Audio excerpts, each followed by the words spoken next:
कोलकाता के जय cinema hall में कल देर शाम जबरदस्त आग लग गई। तीसरे फ्लोर पर लगी आग देखते ही देखते चौथे फ्लोर पर पहुंच गई। आग कितनी ज्यादा बड़ी थी आप इन तस्वीरों को देखकर अंदाजा लगा सकते हैं। फायर ब्रिगेड की 15 गाड़ियों ने आग बुझाने का काम शुरू किया और करीब 4 घंटे की कड़ी मशक्कत के बाद आग पर काबू पाया जा सका।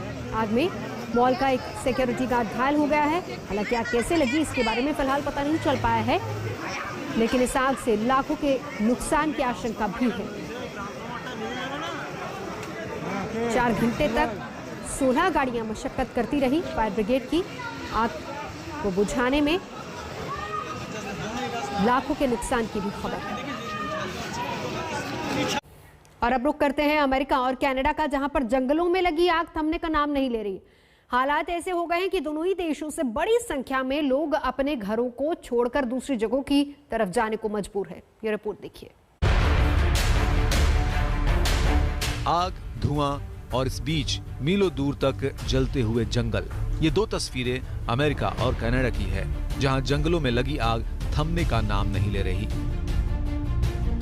पहली तस्वीर कनाडा की है, जहां चलती गाड़ी के अंदर से धुएं और आग की वजह से रास्ता तक नहीं दिख रहा। हाल के दिनों में कनाडा में रिकॉर्ड तोड़ गर्मी पड़ रही है। यही वजह है कि इस गर्मी के चलते यहां के ब्रिटिश कोलंबिया राज्य के जंगलों में आग लगने की खबर सामने आ रही है।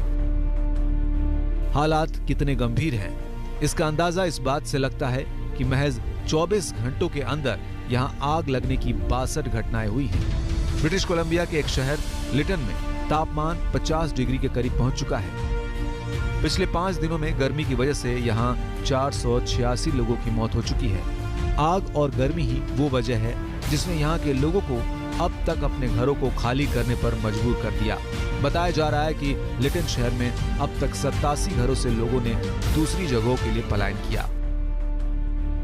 दूसरी तस्वीरें अमेरिकी राज्य कैलिफोर्निया की हैं, जहां मीलों दूर तक जंगलों में लगी आग थमने का नाम नहीं ले रही। हालात ऐसे हैं कि अब तक यहां 129 किलोमीटर से ज्यादा इलाके के जंगल जलकर खाक हो चुके हैं। बताया जा रहा है कि इस आग के चलते अब तक यहां 3500 से ज्यादा लोगों को अपने घरों को छोड़ना पड़ा है। चाहे कनाडा हो या अमेरिका, अच्छी बात यह है कि दोनों देशों में जंगलों में लगी आग को बुझाने के लिए बड़े पैमाने पर अग्निशमन अधिकारियों के साथ साथ हवाई जहाजों को लगाया गया है। उम्मीद की जा रही है कि जल्द ही इस आग पर काबू पा लिया जाएगा। आज तक ब्यूरो। फिलहाल यहाँ रुकेंगे एक ब्रेक के लिए। आज तक पर खबरों का सिलसिला जारी है, देखते रहिए आज तक।